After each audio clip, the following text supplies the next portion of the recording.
Bumi tempat kita berpijak usianya sudah miliaran tahun. Sebelum akhirnya ditinggali manusia pertama yakni Adam, bumi menurut ahli tafsir sudah ditinggali oleh beberapa makhluk. Berkenaan dengan penciptaan Adam, mayoritas ulama Islam percaya bahwa Adam dan Hawa telah dicipta dengan lengkap di surga. Mereka kemudiannya dihantar ke bumi usai memakan buah yang terlarang. Keturunan mereka mengisi populasi bumi dan memulai sejarah manusia. Menurut ahli tafsir pada saat bumi berumur 8.000 tahun, keadaannya masih kosong, di sini sudah terdapat banyak biji sawi putih. Kemudian Allah Subhanahu wa Ta'ala menciptakan seekor unggas yang bernama Tabirunasar. Allah berfirman kepadanya, "Hai unggas Tabirunasar, makanlah olehmu biji sawi itu. Apabila habis biji sawi itu, engkau akan kumatikan." Sang unggas pun memakan biji-bijian itu. Namun, cara memakannya diatur. Pertama, sehari satu biji yang dimakan. Setelah semakin berkurang, maka kini dimakannya hanya satu biji sebulan. Biji sawi itu semakin berkurang saja. Oleh karena begitu takutnya terhadap kematian, maka sang unggas hanya memakan satu biji dalam setahun. Namun, akhirnya habislah biji-biji sawi itu. Tabirunasar pun akhirnya mati. Setelah kematian tersebut, Allah menciptakan makhluk lain sebagai penghuni bumi, yaitu 70 orang laki-laki. Namun tidak semuanya langsung diciptakan, melainkan satu persatu Allah menciptakannya. Apabila seorang meninggal, maka langsung diciptakan yang lain. Masing-masing dari mereka berumur 70.000 tahun. Konon, setahun pada masa itu sama dengan 1000 tahun pada masa sekarang. Tatkala telah mati 70 lelaki itu, kemudian Allah ciptakan jin. Sebagian dari jin-jin itu ada yang berkaki 4, berkaki 2, dan ada yang terbang. Kemudian Allah mengutus salah satu seorang di antara mereka yang bernama Yusuf untuk memberikan pengajaran ilmu dan syariat agama. Namun, jin-jin itu banyak yang mendustakan ajaran-ajaran tersebut yang menyebabkan Allah mematikan semuanya.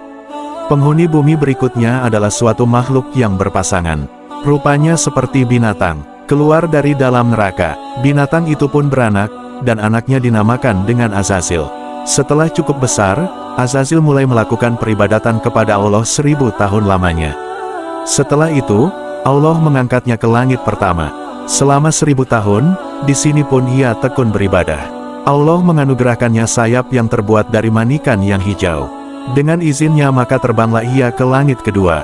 1000 tahun lamanya pula ia beribadah. Demikianlah, pada tiap-tiap lapisan langit ia beribadah selama 1000 tahun lamanya, hingga ke lapisan langit ketujuh.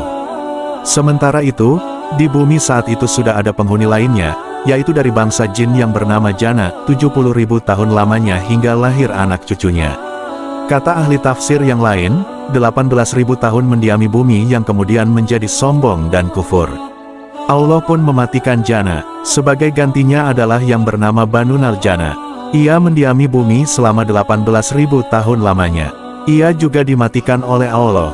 Sementara itu, di atas langit sana, Azazil bersama para malaikat masih khusyuk beribadah. Azazil menjadi penghulu para malaikat selama 7.000 tahun lamanya dalam beribadah. Hingga pada satu waktu, Azazil mengajukan suatu permohonan kepada Allah, katanya, "Ya Tuhanku, 7.000 tahun hamba-Mu ini berbuat kebaikan padamu dalam 7 lapis langit ini. Jikalau dianugerahkan oleh-Mu, hamba-Mu mohon hendak turun ke bawah ke langit ke-6, berbuat kebaikan kepadamu. Pergilah engkau." Tegas Allah Subhanahu wa Ta'ala, turunlah Azazil atau iblis itu bersama 700 malaikat pengiringnya ke langit ke-6. Setelah merasa cukup, ia pun memohon izin lagi kepada Allah agar diturunkan ke langit ke-5.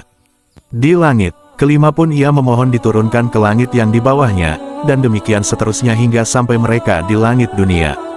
Di langit dunia, Azazil atau iblis mengajukan suatu permohonan pula, "Ya Tuhanku, hamba-Mu hendak memohon turun ke bumi dengan para malaikat.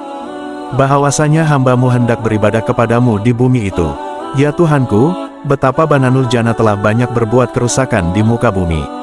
Anugerahkanlah atas hamba-Mu ini bersama para malaikat berbuat kebaikan kehadirat-Mu di muka bumi itu."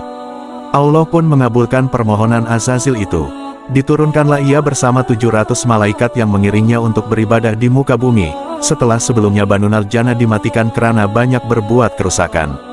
Setelah 8.000 tahun lamanya beribadah, Iblis mencoba mengemukakan ungkapan hatinya bahwa di muka bumi inilah ia begitu betahnya, dan tidak ada tempat lain yang membuatnya demikian betah. Dan memohon agar selamanya ia berada di muka bumi untuk berbakti kepada Allah Subhanahu wa Ta'ala. Sampai pada satu waktu, Allah berkehendak menurunkan suatu keterangan kepada Azazil.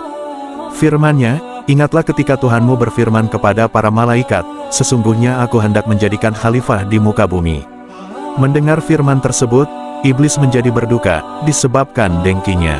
Mereka para malaikat pun bertanya kepada Allah mengenai siapa yang akan menjadi khalifah itu. "Adam namanya," jawab Allah.